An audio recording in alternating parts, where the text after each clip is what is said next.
another devotion. Hope you guys slept well last night. I did. I was supposed to get up and go jogging, but I didn't. So I have to go this evening. But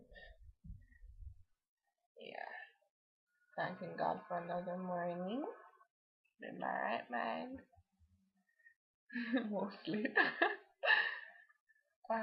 So yeah, today's reading comes from Lecrae, the 30th of June. Can you believe the month's done? Oh my gosh. The 30th of June, and the topic is rescued. A South African man surprised 9 men robbing his home. 7 of the robbers ran away, but the homeowner managed to shove 2 into his backyard pool. After realizing that one of the robbers couldn't swim, the homeowner jumped in to save him. The Cape Times reported that once out of the pool, the wet thief called to his friends to come back. Then he pulled a knife and threatened the man who had just rescued him. The homeowner said, "We were still standing near the pool, and when I saw the knife I just threw him back in. But he was gasping for air and was drowning, so I rescued him again." In his letter to the Colossians, the Apostle Paul wrote of another rescue. God the Father had saved them from the domain of darkness. This rescue occurred at the death of Christ, but also at the Colossians' conversion. The imagery Paul used, First Colossians 1:12 and 13, suggests that believers have been rescued from the dark reign of Satan by being transferred as free people into the peaceable rule of Christ Jesus. By Jesus' death, believers become free citizens of the kingdom of light. The appropriate response to such an amazing grace is to show joyous gratitude by offering God acceptable service with reverence and awe. Hebrews 12 verse 28. Your love, O God, will spare no pain. To conquer death and win, you sent your only Son to die to rescue us from sin. Now the reading comes from Colossians 1:12 to 23. Colossians is again in the New Testament, and it comes behind Philippians. Okay, Colossians 1:12 to 23. Verse 8. I think I need to put on my glasses. Anyways, here it goes. Giving thanks to the Father who has qualified you to share in the inheritance of the saints of the kingdom of light. For he has rescued us from the dominion of darkness and brought us to the kingdom of the Son he loves, in whom we have redemption, the forgiveness of sins. He is the image of the invincible God, the firstborn over all creation. For by him all things were created, things in heaven and on earth, visible and invisible, whether thrones or powers or rulers or authorities. All things were created by him and for him.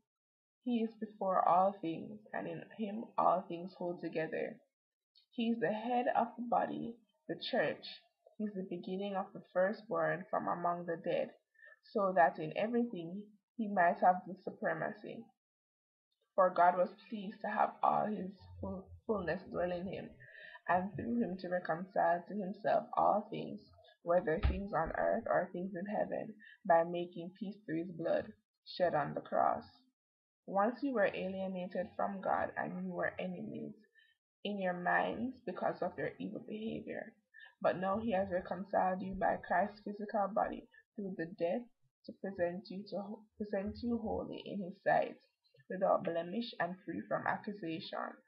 If you continue in your faith established and firm, not moved from the hope held out of the gospel. This is the gospel that you have heard and that has been proclaimed to every creature under heaven, and of which I, Paul, have become a servant. Here is the reading of a portion of God's holy word. Thanks be to God. Now the reading from this devotional is entitled Knowing God by His Faithfulness. Those who trust in the Lord will find new strength. They will be strong like eagles soaring upward on wings. They will walk and run without getting tired. That verse comes from Isaiah 40, verse 31. Eagles are large birds, yet they spread their wings out and soar through the sky. Soaring isn't flying in some sense of flapping wings and working. It's sort of gliding through the sky. Soaring upward is harder than soaring downward.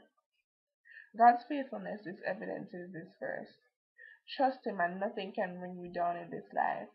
Trust Him and His strength will help you to fly by. It will help you to soar. Trust Him and His strength will keep your strength coming. His strength will feed your strength. Trust Him and you will keep on keeping on. This is His promise to you, and He always keeps His promises. He is faithful. Challenge point. Does this mean that you will never have problems? Of course not. Does it mean that trusting will always be easy? Of course not. Does it mean you always fly high? Of course not. It means that God is faithful to be beside you, lifting you up when you fall and strengthening you when you're weak. He's faithful to His promise to help you. Okay, hold on. My laptop on charge.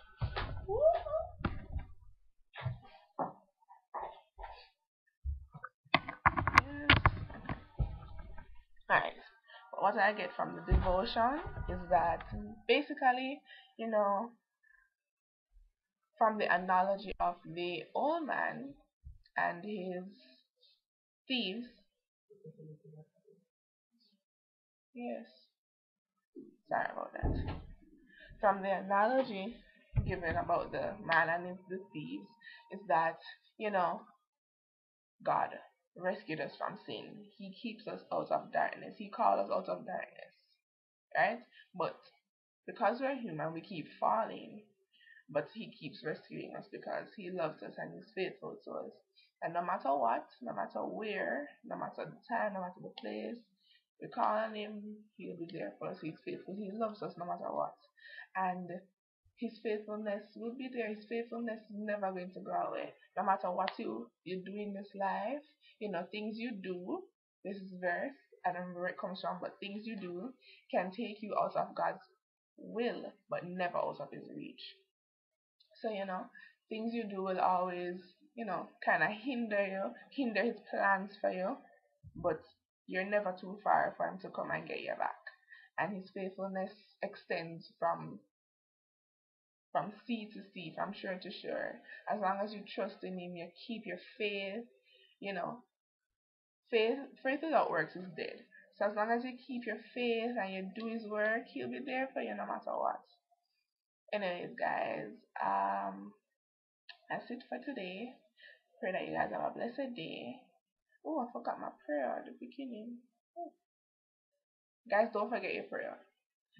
But remember to say, Lord, I pray that as I read your word, you open my heart to receive it and open my mind to understand it. That truly, that little prayer helps.